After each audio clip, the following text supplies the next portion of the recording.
So in today's video, we're taking a look again at the Samsung S95C, and we're going to ask the question, should you be buying this TV in 2024? Or are there better options out there? Or should you wait for the newer models? Don't forget to hit the red button to subscribe and give this video a thumbs up and click the notification bell to get my next video first. So I've had the S95C now for around 8 months, and I have to say it's been a TV that I've been really impressed with. This is the model that comes with the One Connect box, and I think that is definitely a better option than previous models. I love having the flexibility of either having this on the back of the TV or underneath the TV. We're using either of the two One Connect cables. There is the shorter one, which you can see here, and there's also a longer one.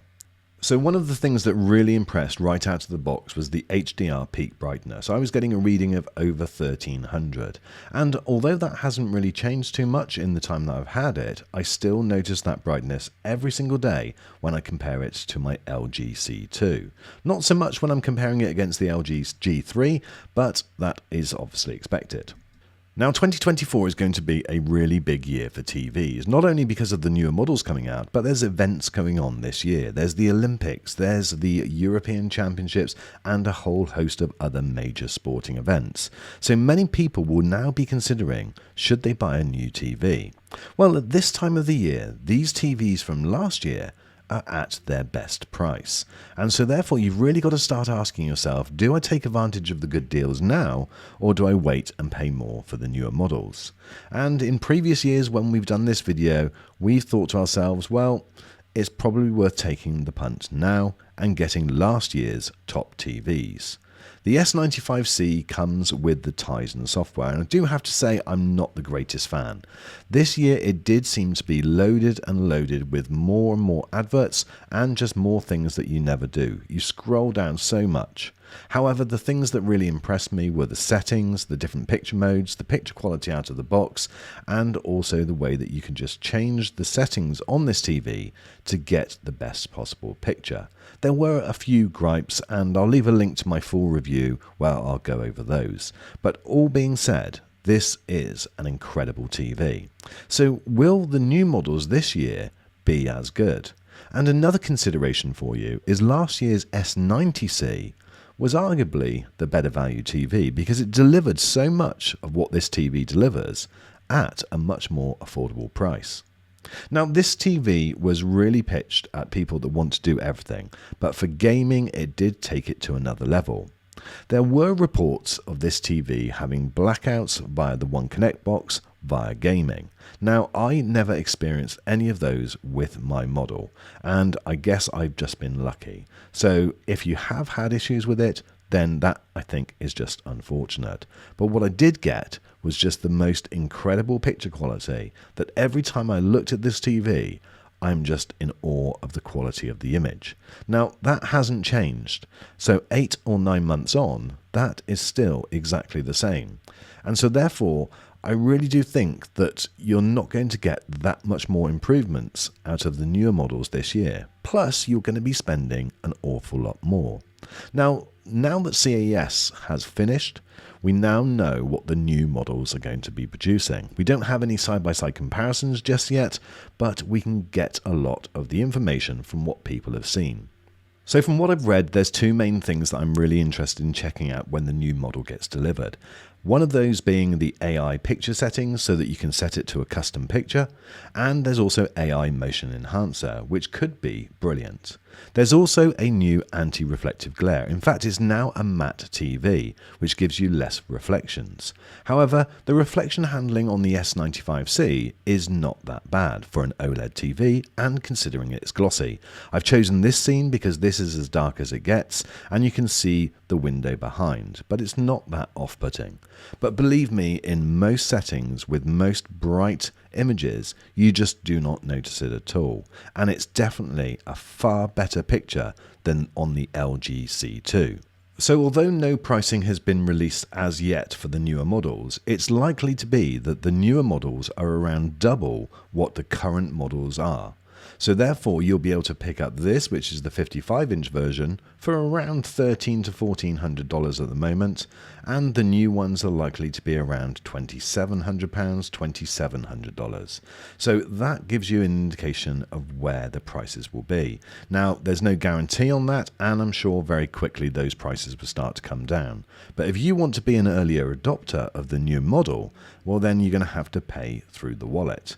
And I'm just not sure whether it's going to be worth it, because these TVs are just so good.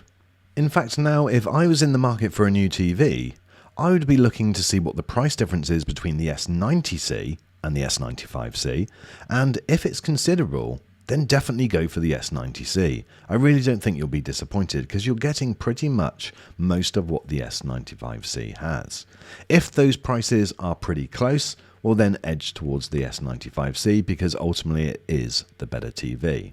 Now, I do know that there is going to be a new update to the Titan software on the newer models, and that might be something that sways some people. However, I don't think it's going to change that much in what you can do. The game settings on the S95C are absolutely fantastic, and as I've already mentioned, you can change the picture settings to your heart's content, and it really is very easy. Game mode I found to be the best that I've seen pretty much on any TV. With everything that you can change and the quality of the picture that gets delivered, it is just an absolute joy to play games on. And I'm not sure whether we're going to see those big differences in this year's models. One thing that will be interesting is that anti-reflective glare, because if you are in a bright room, then you may well have been avoiding an OLED altogether, because it just is a little bit too reflective. Don't get me wrong, the LG G3 this year and the S95C have definitely made a big improvement, but it's not perfect. And from looking at the imagery that's coming out of CES, it does look like they've made a giant leap forward. But then you are getting a matte screen, and that is something which is dividing opinion. Now, one of the considerations to throw into the mix is to not consider buying the S95D, but consider the S90D. Now, that is having a boost in brightness as well of around 20 to 30%, and it's going to be available at a far cheaper price. And so therefore you may find that that again is the model to go for. Just as this year the S90C seemed to end up being the best value OLED out there, we may find that it's the same. However, I think Samsung are wanting to do something different. They're wanting the flagship model to be the leading one that everyone buys. And so until we see them side by side, we won't really know.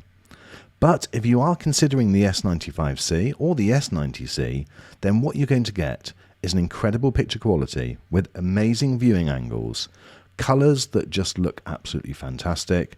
The brightness is so much more noticeable than on previous years that it doesn't seem that it can be improved that much. And certainly it's not only about what brightness level a TV gets to. Remember, it's about how it handles brightness. And in the past, Samsung have not been great at that. So I'm going to leave you guys probably more confused than when you started.